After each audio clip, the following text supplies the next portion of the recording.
Hello, my sweet and dirty readers. It's Sierra, and welcome back to another Sierra Talks Books with Authors, where if you're sweet and you love to read dirty, then you're in the right place. Today's special guest is New York Times best-selling, Amazon best-selling, Wall Street Journal best-selling, and USA Today best-selling author Penelope Ward. I mean, honestly, there's really no introduction needed for Penelope Ward, but we are going to talk about how she got her start in the writing romance, how she and Vi Keeland came together and started to co-author, and what inspired them to start their Cocky Hero Club world, which my book Stuck Up Big Shot, which is releasing October 11th, did you catch that? October 11th is part of their Stuck Up Suit novel and that line. So it's inspired by that. If you love the Cocky Bastard series, you are going to love the Cocky Hero Club World books. So without any further ado, please join me in welcoming Penelope Ward. Hello, Penelope Ward, and welcome to Sierra Talks Books with Authors. Hi, thanks for having me. Thank you for being here. So I'm excited to talk to you about how you got into the romance world and all the books that you've written, and then especially talk about the Cocky Hero Club world, because I'm one of your published authors. So I know. You have such a big shot coming out, right? Yes, I do. So I'm very excited about that. You started your career as a broadcast journalist, as I understand. Yes. And what prompted you to step into writing romance? Well, the two were definitely not related. I spent most of my 20s as a news anchor. It was just something that I pursued after college. And then it wasn't until I left news and really took a quite boring stay-at-home job that was working customer service for a computer training school. Oh, wow. So after like years and years and years of hustling in journalism, I just decided that I just wanted to give it up because it wasn't conducive to my life anymore. Yeah. I wanted to settle down, and I didn't want to get up at 2 a.m. I worked a morning news anchor, and it was too much. So I gave it up, took a job as a customer service representative that kept throughout my entire, having kids and everything. I just had that job for 13 years, and I was bored and started writing one day. I was an avid reader, and I decided today to just try my hand at writing my own book. And, like many people who started self-publishing back in 2013, it just took off because it was just a great time and we didn't even know it.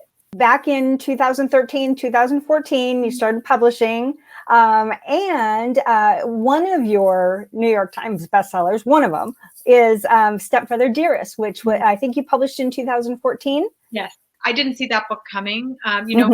Came up with the concept to write a step-sibling romance. It wasn't new. Other people had done it. Right. I think what was new about that book was I was one of the first people, if not the first person, to market it as a step-sibling romance. And obviously, Stepbrother Dearest, in the title.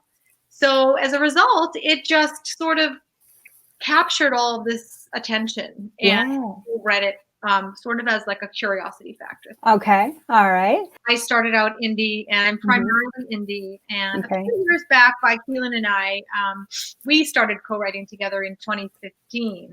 But we decided to see what the other experience would be like and to take a traditional publishing deal.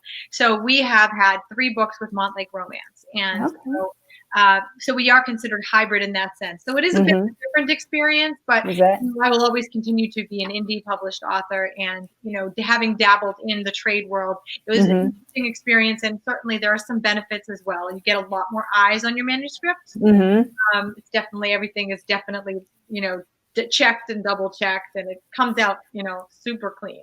Your partnership with Vi. So you said you started writing in 2015, but that isn't something that just magically happens. How did that, transpire for you both? Yeah, I mean, we were both, we had our own careers and we had our own reader bases, and we just became really good friends. We were in a box set together, and one day, we were talking every day via Facebook Messenger, and one day I literally just sent her a fake cover, and the cover said "Cocky Bastard" on it. I said, doesn't this title go well with this image? And it wasn't even the cover of what ended up being the cover of the book, Cocky Bastard. But And she's like, yeah, it does. And what would that, we started talking about what would that story be about? I'm like, I don't know. Like, what do you think it would be about? And we started just having this hypothetical conversation. Oh, cool. And at one point, I think I might have said, would you want to try to write this with me? And it just started out as almost a joke. Okay. It was never a planned thing to write together. We started writing the story. We said we weren't going to tell anyone about it. And sure enough, we got halfway through the book and we're like, you know what, this doesn't work out. So let's announce it. Let's plan for it. Let's see what happens. And so, we're almost maybe 12 books or so more into it now. That is crazy. Wow. We began writing a second book, and then we're like, why not market this book along with this book, since they're very similar in that even though they were standalones, they're really cute at the beginning. There are similar personality type heroes. Yeah. Why don't we make this a series? We didn't really have a formal name for it. Now we call it the Cocky Hero series, but on Amazon it says a series of standalones, which we want to emphasize with that series because they aren't interconnected so much. Right. But yeah, it started out with Cocky Bastard, and then when we wrote Stuck Up Suit, we decided to market it essentially as a series of standalones. Gotcha. All right. Well, Stuck Up Suit was, one of my favorites, and Cocky Bastard, next in line there. But so that was the line that inspired my book. And that's why we didn't really dictate. We didn't want to tell people what they had to write. We wanted them to be able to choose. Because yeah. It's challenging enough trying to figure out how to weave something from another world into a book. Yep. Yeah. Do you have a favorite amongst them? There's 5 of them, right? I do. Okay. We have Cocky Bastard, Stuck Up Suit, Playboy Pilot, Mr. Moneybags, British Bedmate, and Park Avenue Claire. Oh, I forgot Park Avenue Claire, yeah. So my favorite is actually British Bedmate, which ironically was not originally part of the series. We actually remarketed that book. It was originally called Dear Bridget, I Want You. Oh. We find that people were finding the book for some reason. It seemed to get lost. And because the story was so similar to our other books, we just redo the marketing, redo the cover, redo the title, and it became one of the Cocky Hero books. Gotcha. So British Bedmate is my favorite. Simon is, a British hero, and it's a slightly older woman, younger man story. I don't know why. Sometimes you just have no real good reason that you happen to love the hero. Right. Yeah. So when you and Vi write books together, then do you? What's your process? Do you start a chapter and each take a character, or? Yeah, one of us starts. We usually both write both characters. One of us starts, and then essentially when the person is finished with their allotted word count, we give it to the other person, and that person just continues right where they left off. So even if it's like mid-chapter, or mid-chapter, sometimes mid-paragraph. Oh my gosh! Yeah. So you do it by word count. We do. We try to get in. It's usually something like 3,000 words a week per author. Okay. And we're always working on our own solo book. So we'll split up our week. I might do 4 days of my solo and 3 days of the co-write. When I have the co-write, I know I have about a 3,000 word requirement. So sometimes we'll go over. Sometimes we'll go, usually not under, but sometimes we'll go a little over. But once we get to the end, we just stop. Huh. Yeah. Wow. And sometimes it ends up sometimes being a clean spot. Okay. But sometimes it's not. So, so you really have to be able to get into that headspace then of switch over. I just close out of whatever world I'm in, which is my own book, and then I just welcome the other story and try to stick with that without stopping. I don't have the story on the same day. That gets to be different stories on the same day. Okay, yeah. Close the door on one, and then stick to the other. But still, I mean, that takes a lot of like multitasking too, and jumping from one character's point of view and perspective into another book entirely. Wow, that's definitely worth it for us because we've had great success writing together and stuff. It certainly doesn't always go smoothly. Sometimes I want to stick to one book. I wish I could, but overall, it's worked out well. That's cool. When you're writing your own book, you have to figure it all out. You have to carry the entire story, but writing your own scenes and then being able to pass it on to someone else it helps to keep things fresh by the time it gets back to you. Yeah, that's true. That's a good point. You have this grouping of books that are part of the Cocky Hero world, the Cocky Bastard series, and you decided let's create a shared world. What inspired that? How did that all come about? Yeah, so worlds are not necessarily anything new. Kindle used to do it. Right. Kindle used to organize the Kindle world, and then authors would apply to write in a series world that was organized by Kindle. But when they stopped doing that, we had we had been approached in the past, or at least Vi had, in regards to some of her other series by Kindle, and never ended up doing it. So we said, why not capitalize on the success of our series and start a world where authors can write in our world, while we're essentially acting in the capacity as the publisher. And, it just sort of, we didn't really we had to develop a team first. So not just us, obviously. We are sort of in the creative background, but we have a team of a few different people that work for us that help organize it all. Right. And, we just decided to try it. And, there was a lot of interest. And now we have, a Facebook group where all the authors can convene for the most important information. And we now, have this world that launched in May. And now we have ongoing releases. Right. That people can really pick and choose which book really interests them the most. All related in some way to one of our 6 Cocky Hero books. Right. So, and it's been interesting to see what people choose. The initial book started in May. Started publishing in May.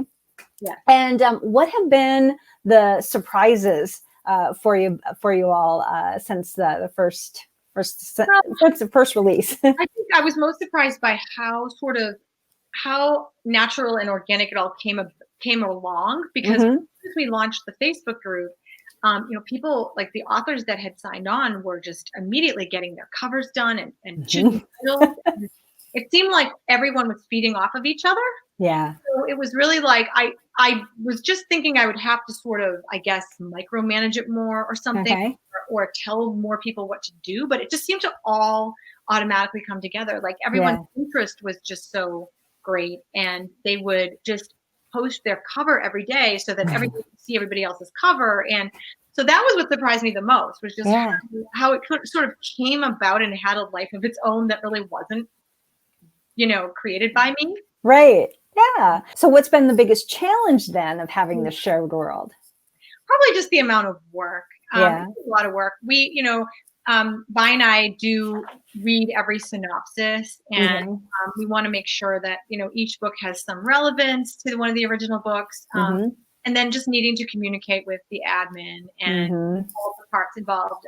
Kylie, who does our promotions. It's a lot of extra work, and it's been worth it, but it's definitely been, I've had to restructure my schedule a bit to accommodate it. Yeah. All right. And that's one of my questions about you. What's your daily routine? You just mentioned that you write 7 days a week. Is that what you said? I try. Okay. I have a special needs daughter. She has severe autism. She's 16. Okay. She's all right. Very, she's a lot of work.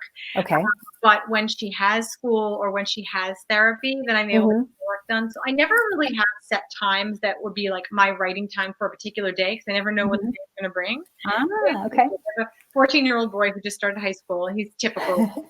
My daughter, she's a joy, but she's a lot of tension. So I just take each day as it comes. And if there's a part of the day that I know my daughter, say she's going to be home, not in, and she has a lot of therapy, and I know it's going to be noisy, I'm like, well, that's when I'm going to do my admin work. If she's with her therapist in the house, I'll do my admin work. When she's in school, it's quiet, I'll do my writing. So I definitely have to just take it day by day and figure it out. So I don't have a set schedule, but I'm pretty much working all day in some capacity, whether it's daughter or admin or writing. Gotcha. Thank you for and applaud you for is that you and Vi have also, you don't just have this shared world for everyone to write in, but you've offered some great opportunities for authors such as myself who are indie. We don't have agents. So not only the book release, but also audiobook. And then also some books have the foreign rights advantages as well. Is there some sort of vetting process that you've used, or maybe the agent has used for those? Actually, not really. The agent submits all the books that Okay.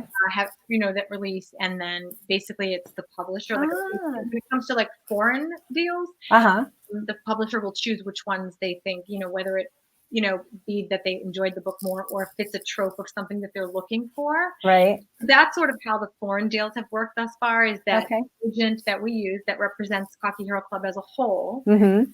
She's also our individual agent as well. Yeah. She also represents the Cocky Hero Club as a client. Mm-hmm. We'll submit the books to foreign publishers. Okay. And if there's interest, then, and it's sort of how it always works, just even for me, she'll submit all of my books, but then Uh-huh.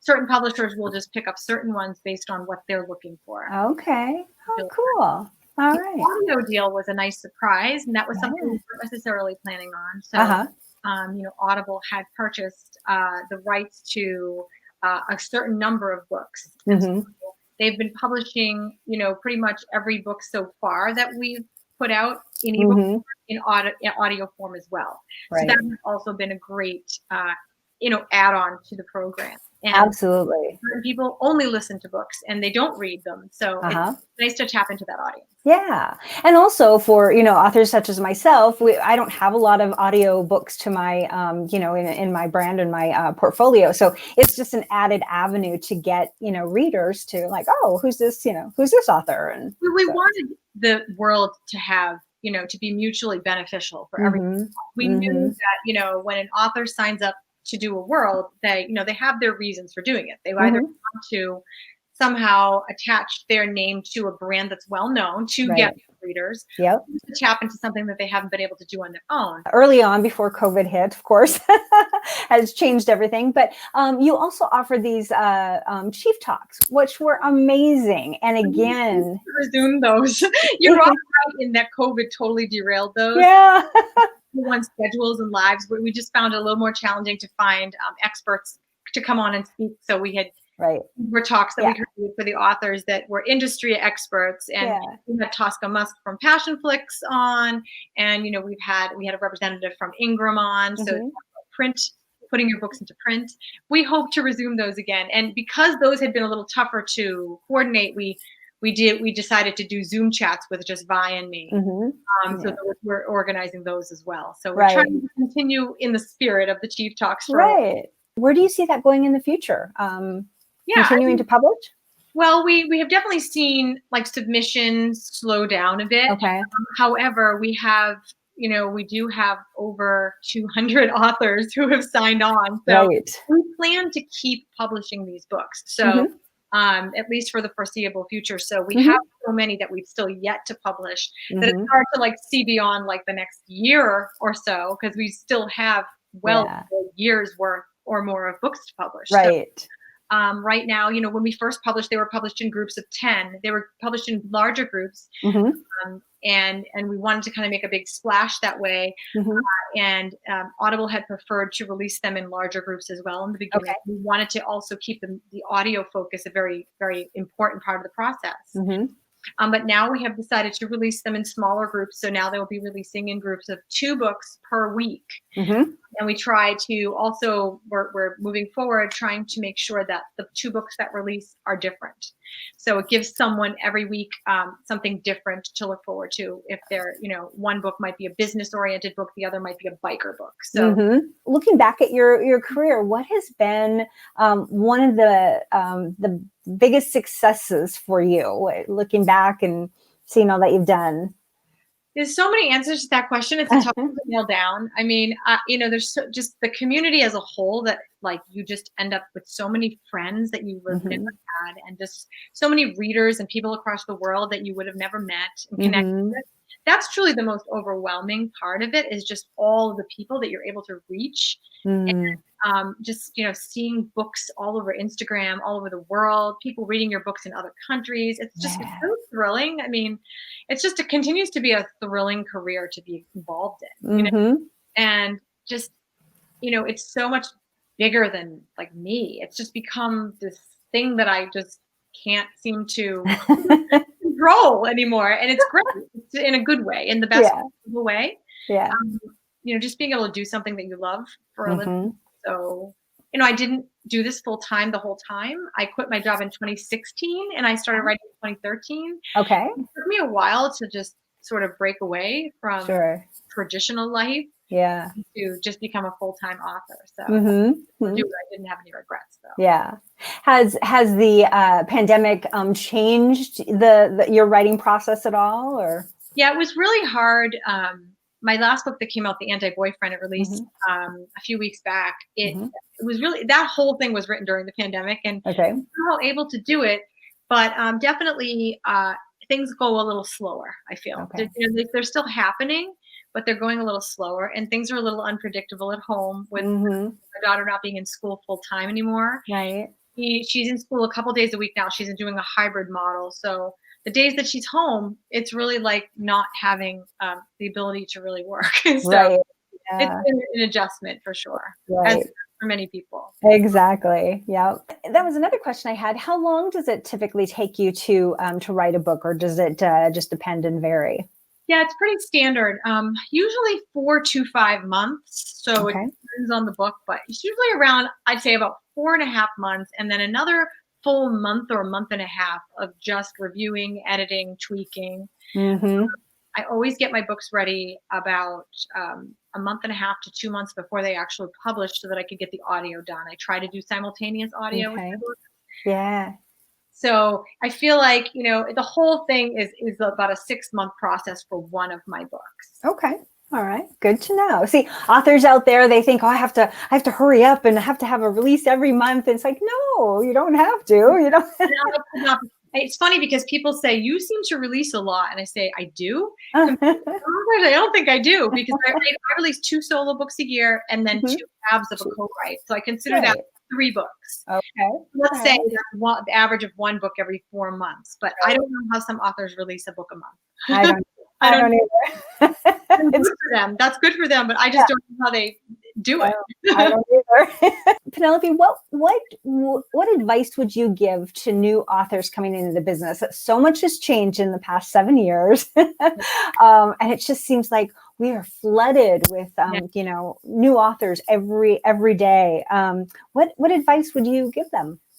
It's so much harder now. That is true, because it was much easier back in 2013 when I started out. I feel like I always say that. I like a grandmother or something, back in the day. But I think, ultimately, the craft hasn't changed. So definitely try to write every day a little bit. Write what you would love.